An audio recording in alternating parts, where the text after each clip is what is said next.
Bonjour à tous, Arte Culture fait place aujourd'hui à une des égéries des nuits parisiennes. Marie-France a été tour à tour vedette de music-hall, actrice de cinéma et chanteuse. Et chanter, c'est finalement ce qu'elle préfère. Alors Marie-France a décidé de revisiter un répertoire souvent méconnu d'une autre icône de la culture française, celui de Brigitte Bardot. Avouez qu'il fallait un sacré culot pour aller jusqu'à l'incarner. Thomas Schwerer l'a rencontré. Sur la plage abandonnée.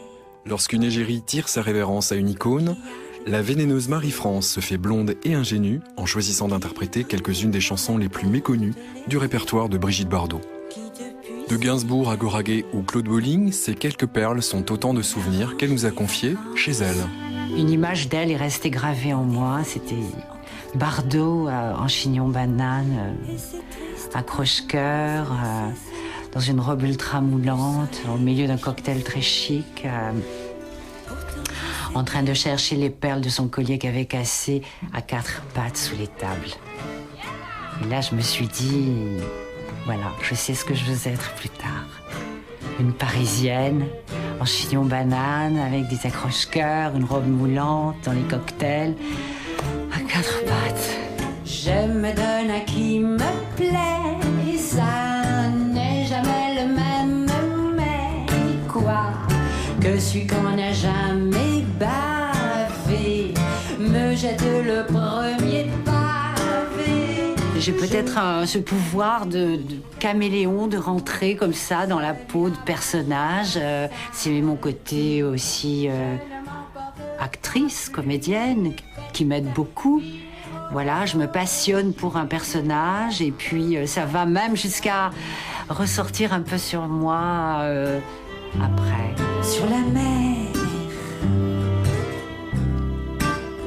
dans le vent.